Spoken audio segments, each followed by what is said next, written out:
శ్రీ రామకృష్ణ బోధామృతం. అహంకారాన్ని ఎలా నశింపచేసుకోవాలో తెలుసా? వడ్లు దంచేవారు అప్పుడప్పుడు ఆగి ఊక మొదలైనవి పూర్తిగా పోయాయో లేదో అని పరిశీలిస్తుంటారు. నగలను త్రాసులో వేసి తూచేవారు ముళ్ళు సరిగా నడుమ నిలిచి ఉందో లేదో తరచూ ఆగి కనిపెడుతూ ఉంటారు. అట్లే అహంకారం ఇంకా తల ఎత్తుతోందో అణిగిపోయిందో తెలుసుకోవడానికి అప్పుడప్పుడు నన్ను నేను నిందించుకునేవాణ్ణి. ఒక్కొక్కప్పుడు శరీర స్వభావాన్ని గూర్చి ఇలా పర్యాలోచించుకునేవాణ్ణి.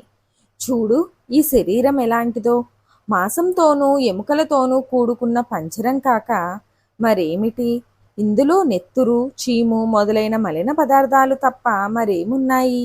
దీని గురించి అభిమానాన్ని, అహంకారాన్ని వహించడం ఎంత విచిత్రం! పొయ్యి మీద అన్నం ఉడుకుతున్నదో, సరిగ్గా ఉడికిందో లేదో తెలుసుకోవడానికి నువ్వొక మెతుకు తీసి నొక్కి చూస్తావు కదా.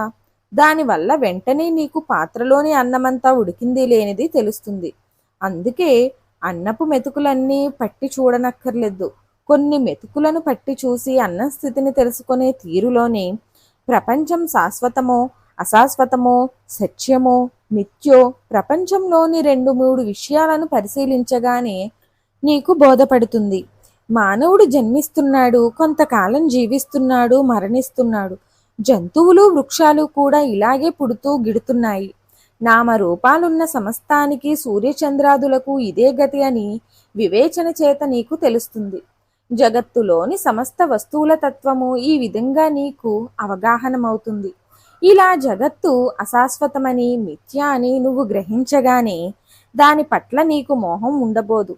అప్పుడు సంసారాన్ని మానసికంగా త్యజించి కోరికల నుంచి విముక్తుడువవుతావు.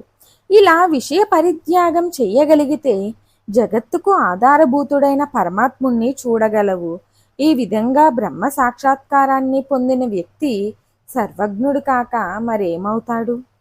మరిన్ని ఆధ్యాత్మిక విషయాల కోసం మా ఛానల్ను సబ్స్క్రైబ్ చేయండి. వీడియో నచ్చితే లైక్ చేయండి, షేర్ చేయండి, కామెంట్ రూపంలో మీ అభిప్రాయాన్ని తెలియచేయండి.